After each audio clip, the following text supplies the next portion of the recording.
Selamat datang di mata kuliah Manajemen Perpajakan, topik manajemen perpajakan terkait dengan aset tetap. Silahkan menyimak video berikut.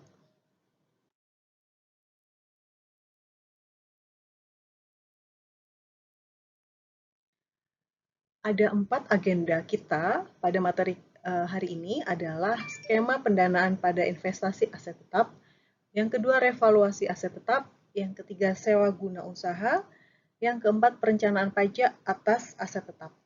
Ini adalah materi pembahasan kita. Kita mulai, yang pertama adalah skema pendanaan pada investasi aset tetap. Kita tahu bahwa sumber pendanaan investasi aset tetap itu ada beberapa, ya. Yang pertama adalah internal financing.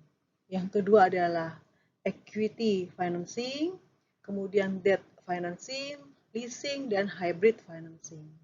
Nah, karena ada berbagai macam sumber pendanaan investasi aset tetap, maka kita sebagai manajer, ya khususnya adalah manajer yang ingin merencanakan mengatur strategi terkait dengan pajak, maka manajer harus membuat keputusan terkait sumber pendanaan investasi aset tetap yang paling efektif dengan mempertimbangkan berbagai faktor, termasuk salah satunya adalah faktor pajak.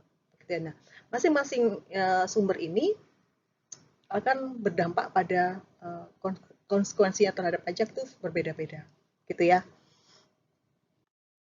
Yang pertama adalah internal financing atau pendanaan dari internal. Nah, namanya pendanaan dari internal, maka perusahaan ini menggunakan sumber daya atau kekuatan yang dimiliki. Dari mana? Ya, dari laba tentu saja. Nah, perusahaan dapat menggunakan laba yang dihasilkan sebagai sumber pendanaan investasinya, yang kita kenal adalah dari return earning, gitu ya. Nah, apa keunggulan perusahaan menggunakan sumber dari return earning ya untuk mendanai aset tetapnya? Yang pertama lebih murah tentu saja ya, tidak ada biaya lain yang menyertai dibandingkan dengan sumber pendanaan lain. Tidak ada biaya transaksi, tidak ada pajak tambahan, gitu ya. Dan penyusutan atas aset tetap merupakan deductible expense. Kelemahannya ya tentu saja return earning atau kemampuannya adalah sangat terbatas ya, sebanyak berapa saldo laba ditahan yang dimiliki oleh perusahaan. Kemudian lanjut ke equity financing. Pendanaan investasi atas aset tetap dapat bersumber dari penjualan saham. Jadi kalau misalnya laba ditahannya itu sangat terbatas, maka perusahaan bisa memberikan alternatif solusi pendanaan adalah mengeluarkan saham baru, ya, mencetak saham baru atau mengissue saham baru. Ada keunggulan juga dan ada kelemahannya untuk penjualan saham.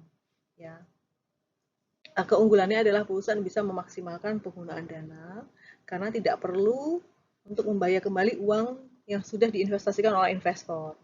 Sebagai gantinya, investor dapat memiliki saham atau hak di perusahaan tersebut.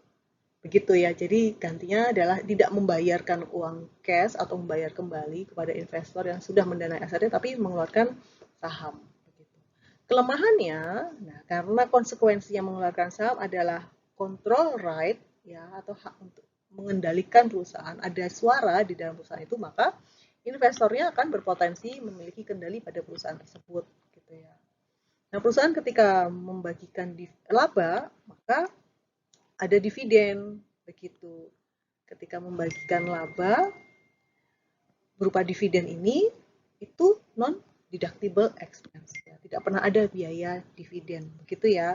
Sehingga biaya yang timbul dari penjualan saham baru atau pengeluaran saham baru sebagai ganti pendanaan aset tersebut adalah non-deductible, yaitu biaya dividennya adalah non-deductible. Kemudian sumber eksternal lainnya adalah debt financing, ya, dari hutang, ya, pinjaman atau hutang dari pihak luar perusahaan, gitu ya. Itu bisa hasil pinjamannya itu bisa digunakan untuk mendanai aset. Nah, ketika pendanaannya dalam bentuk utang, maka ada konsekuensinya yaitu apa? Bunga, ya. Bentuk debt financing ini bisa berupa obligasi, tagihan, pinjaman bank, atau wesel. Ya, semuanya ini adalah contoh dari debt financing. Apa keunggulannya? Kalau utang kan kepemilikan saham, persentase kepemilikan saham nggak berubah. Terus kendali perusahaan itu tidak dibagi ke investor yang masuk sebagai pemegang saham. Kendali perusahaan tetap ada di dalam pemilik yang lama. Perencanaan anggaran lebih mudah. Beban bunga merupakan deductible expense. Iya dong, untuk kita mengeluarkan obligasi kan setiap tahun, setiap rutin ya membayar beban bunga, dan itu adalah deductible expense. Kelemahannya adalah hati-hati kalau struktur utangnya tinggi, ya harus didukung oleh kemampuan membayar yang baik, kredibilitas perusahaannya yang baik. Ya, harus disiplin dalam membayar pinjaman dan bunga setiap bulannya dengan tepat waktu. Kalau tidak, ada penalti yang justru akan membebani perusahaan.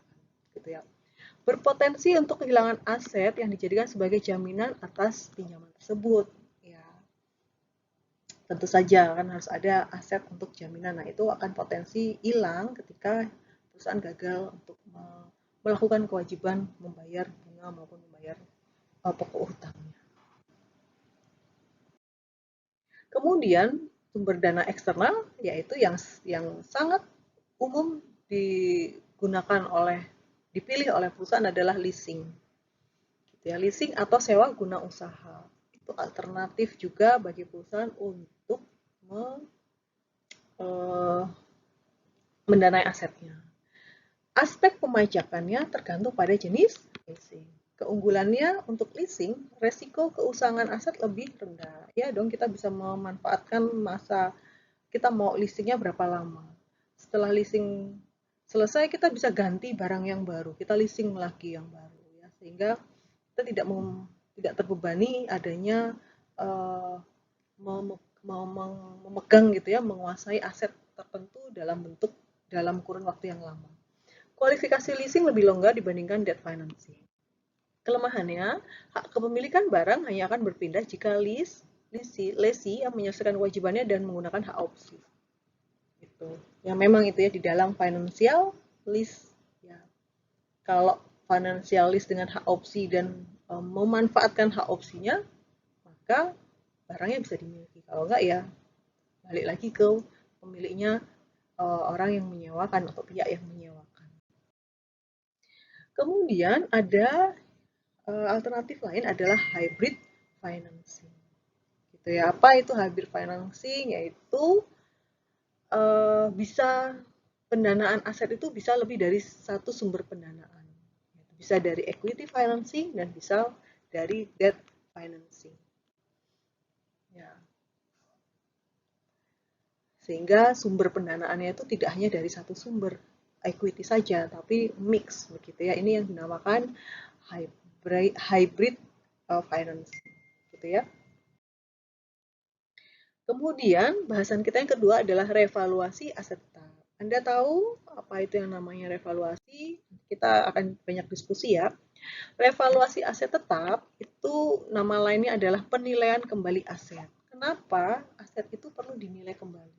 Jadi ini menjadi sesuatu yang wajar ya, bahwa ketika kita memiliki aset, maka aset itu perlu dalam kurun waktu pemakaiannya ya, masa manfaatnya itu bisa dinilai kembali. Kenapa? Tujuannya apa? Ya, agar ya kondisi real pencatatan kita itu mencerminkan nilai yang sesungguhnya aset tersebut. Ya, agar nilai aset tetap dalam laporan keuangan perusahaan mencerminkan nilai wajar. Ya, begitu ya.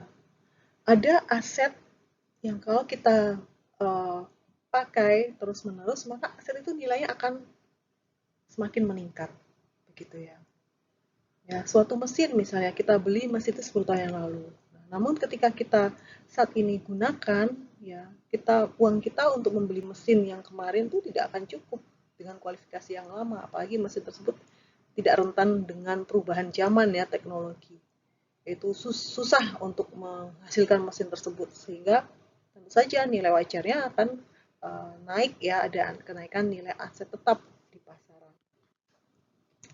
Ya, sebaliknya, aset tersebut nilainya semakin lama semakin turun, sehingga kita harus mensesuaikan ya adanya penurunan nilai dari aset tersebut. Jadi sebaiknya, baik itu nilai asetnya akan semakin tinggi atau semakin rendah, itu kita bisa melakukan revaluasi aset. Manfaat ya, manfaat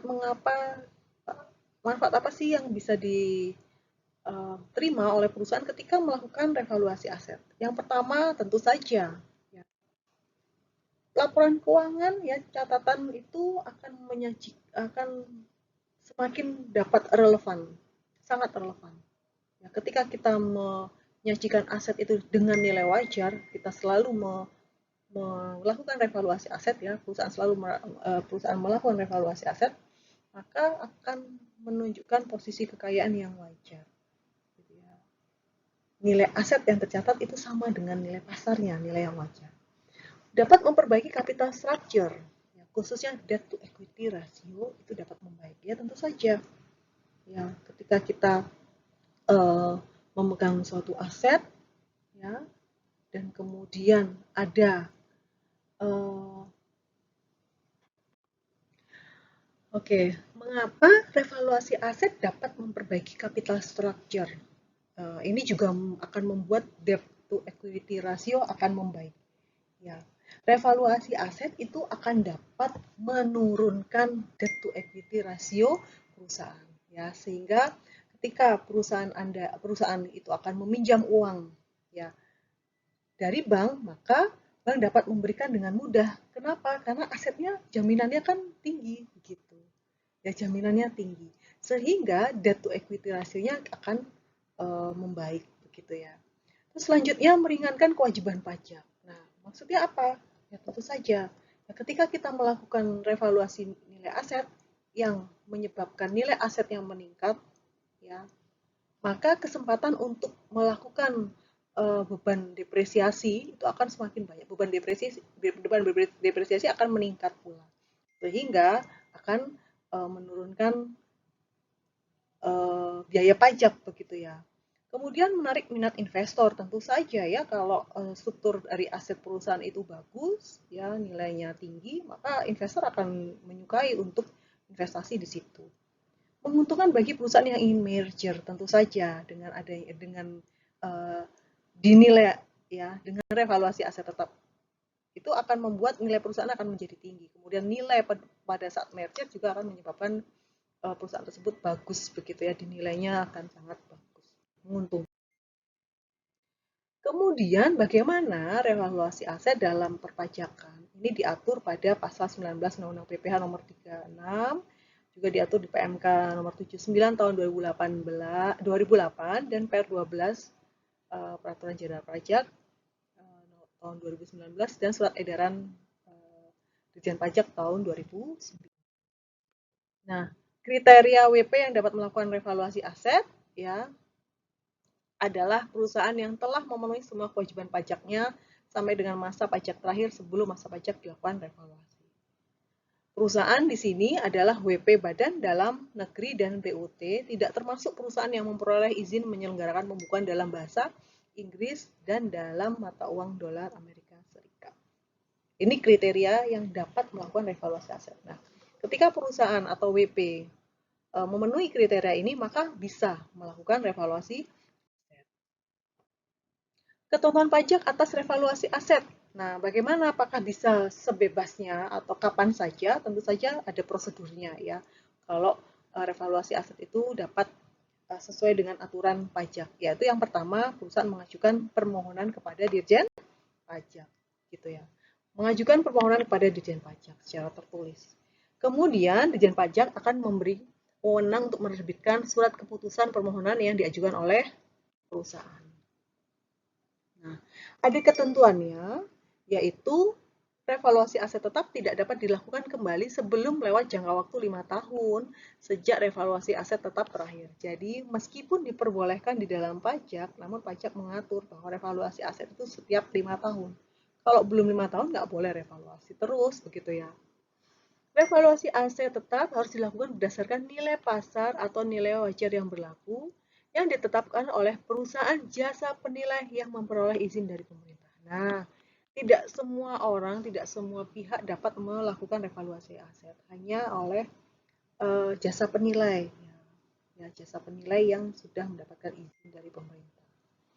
Jika nilai pasar wajar yang ditetapkan oleh perusahaan jasa penilai ternyata tidak mencerminkan keadaan yang sebenarnya, maka Ditjen Pajak dapat menetapkan kembali nilai wajar atau nilai pasar aset tersebut. Nah, hati-hati ya. Jadi di sini kantor pajak bisa menetapkan nilai yang baru. Begitu ya. Kriteria aset tetap yang dapat direvaluasi apa saja? Yang pertama adalah seluruh aset tetap berwujud, termasuk tanah yang berstatus hak milik atau hak guna bangunan. Atau seluruh aset tetap berwujud tidak termasuk tanah yang terletak atau berada di Indonesia, dimiliki dan digunakan untuk mendapatkan, menagih, dan memelihara penghasilan yang merupakan objek pajak. Ya. Ada dua kriteria aset yang dapat direvaluasi. Bagaimana pajak atas revaluasi aset tetap? Nah, ada konsekuensi pajak. Ya, dapat dikenakan pajak atas selisih lebih revaluasi aset yang diperoleh. Jadi karena adanya revaluasi asetnya nilainya jadi lebih tinggi, nah, maka itulah objek pajak final. Ya, kena pajak, yaitu 10% dan final, gitu ya. Nah, bagaimana menghitung penyusutannya setelah aset tetap tersebut direvaluasi? Nah, untuk penyusutan fiskal adalah nilai pada saat revaluasi aset. Jadi nilai baru, begitu ya. Masa manfaat fiskal disesuaikan kembali menjadi masa manfaat penuh untuk kelompok aset tetap tersebut. Masa manfaatnya disesuaikan kembali menjadi masa manfaat penuh ketika sudah direvaluasi, maka dia kelompok aset berapa? Kelompok aset yang pertama berarti 4 tahun penuh. Kalau kedua ya berarti 8 tahun penuh, begitu. Ya. Perhitungan penyusutan dimulai sejak bulan dilakukannya revaluasi aset tetap perusahaan. Ya, ini untuk penyusutan secara fiskal. Penyusutan untuk bagian tahun pajak sampai dengan bulan sebelum bulan dilakukannya revaluasi aset tetap. Ya. Dasar penyusutan fiskal adalah awal tahun pajak yang bersangkutan. Jadi awal tahun pajak. Sisa manfaat fiskal adalah sisa manfaat fiskal pada awal tahun pajak yang bersangkutan.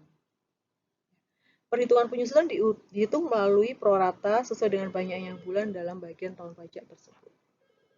Nah, sekarang adalah pembahasan mengenai bagaimana ketika aset tetap yang direvaluasi itu dialihkan ke pihak lain. Ya, jadi ada kondisi yang harus kita perhatikan. Ya, yang pertama, jika pengalihan aset tetap dilakukan sebelum masa berakhirnya masa manfaat yang baru, maka atas selisih lebih revaluasi di atas nilai buku fiskal semula dikenakan tambahan PPh yang bersifat final sebesar tarif tertinggi PPh badan dalam negeri yang berlaku dan saat revaluasi dikurangi 10%. Jelas ya? Ya, akan ada tambahan PPh final ya atas selisih lebih revaluasi di atas nilai sisa buku fiskal semula. Gitu ya. Kecuali jika pengalihan aset tetap bersifat force majeure berdasarkan keputusan atau kebijakan pemerintah atau keputusan pengadilan.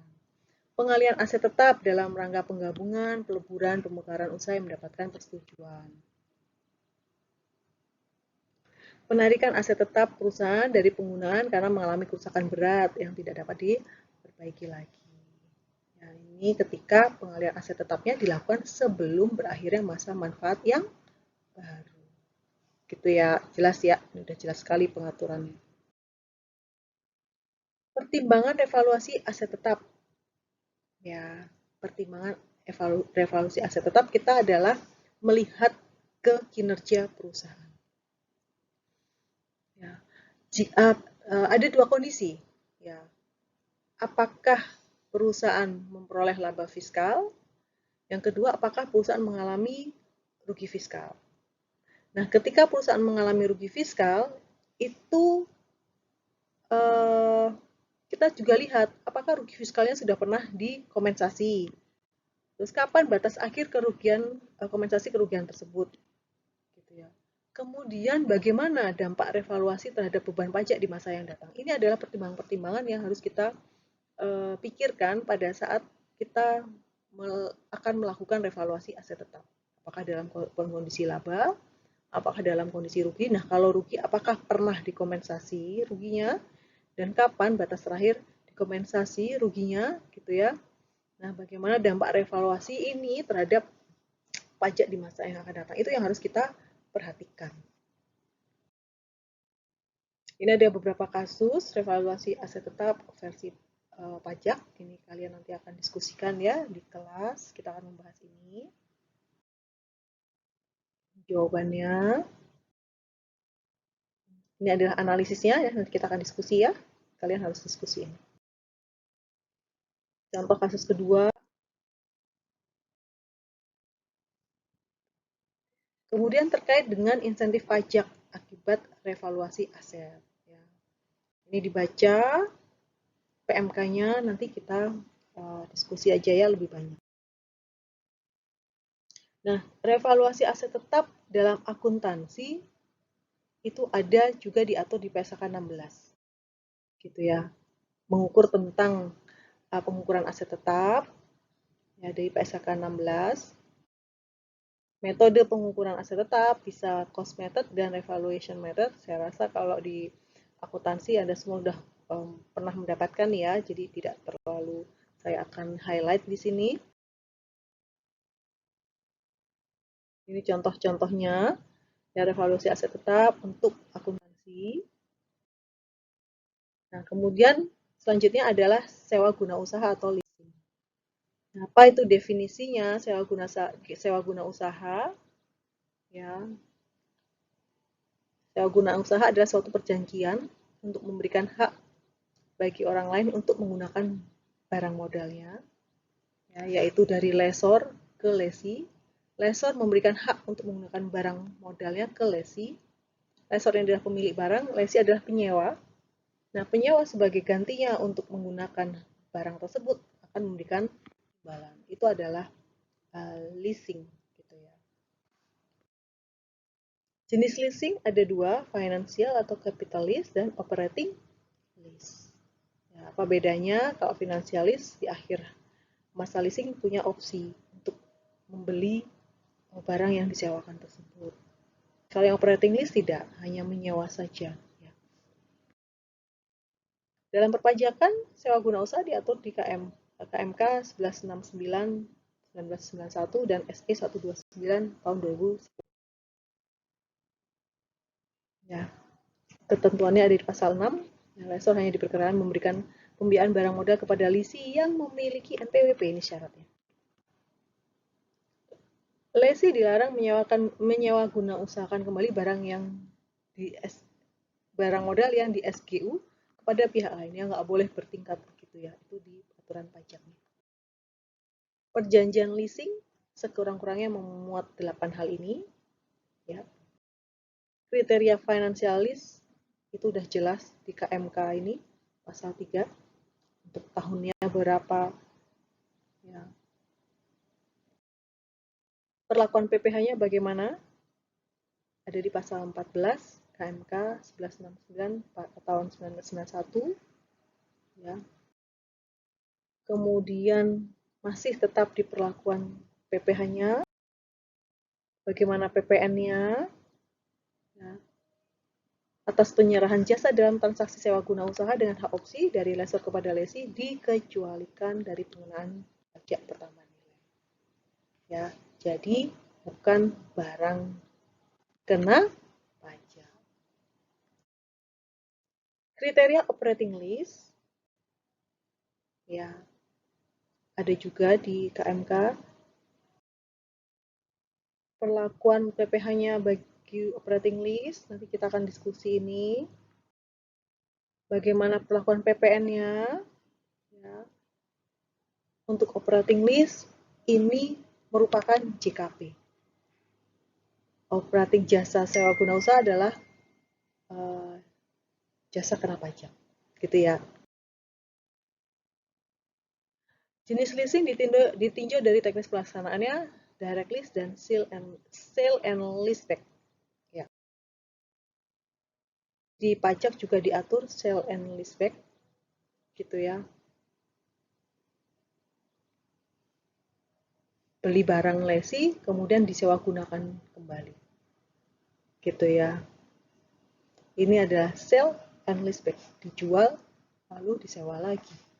Gitu. Ini ketentuan pajaknya. Contoh untuk sale and leaseback. Nah, untuk sewa guna usaha dalam akuntansi, ya, ini diatur di PSAK yang terbaru adalah PSAK 73. Ini saya nanti akan sampaikan ya, PSAK khusus untuk PSAK yang update ini saya sampaikan di file terpisah PSAK-nya. Ini efektif date-nya adalah 1 Januari 2020.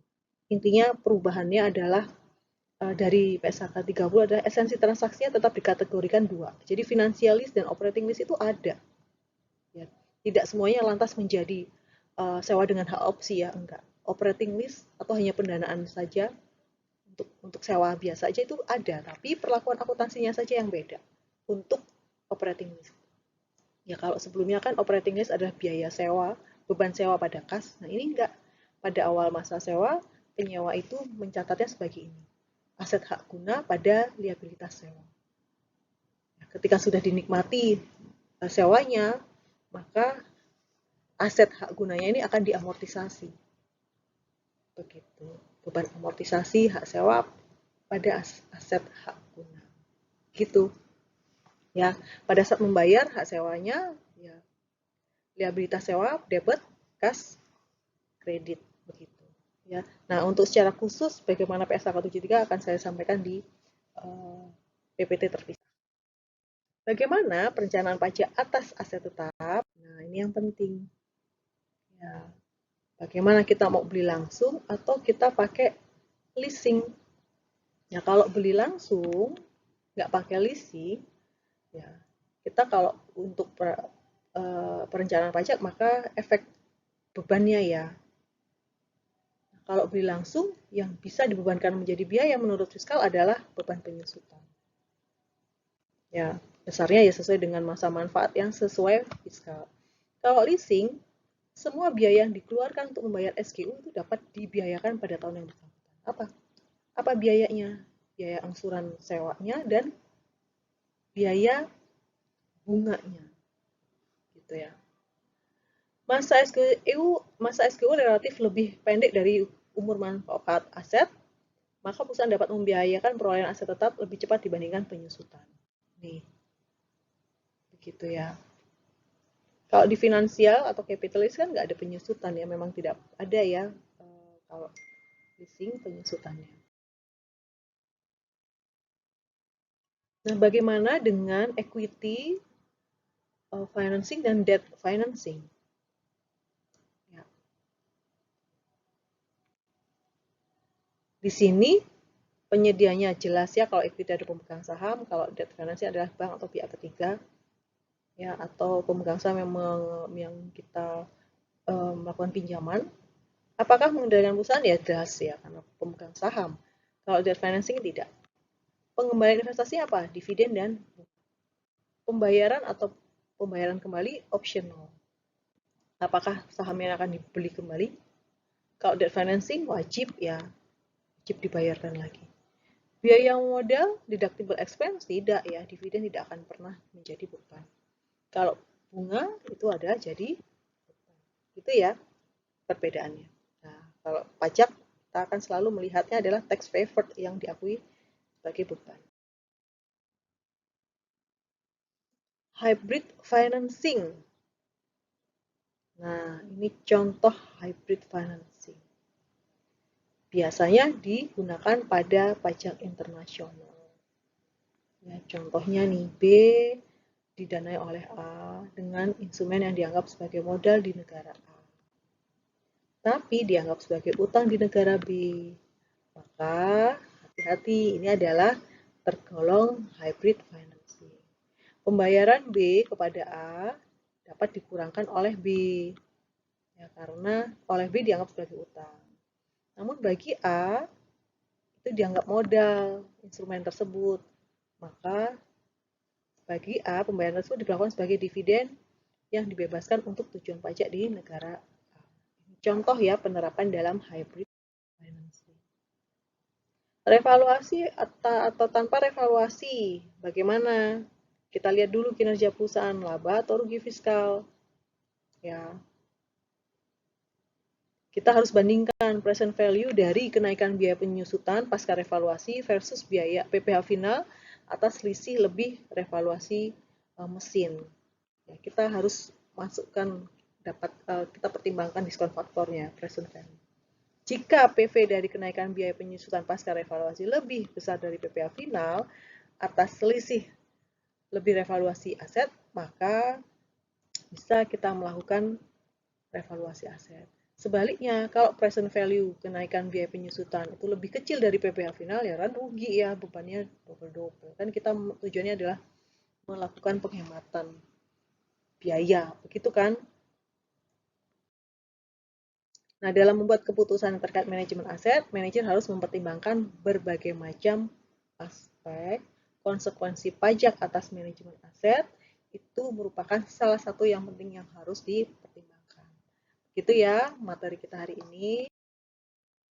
Begitu ya sesi kita hari ini. Kita akan lanjutkan pada sesi diskusi ya pada sinkronus kelas. Nanti kita diskusi. Memang sengaja materinya dibuat secara singkat agar kita bisa lebih banyak diskusi di kelas ya.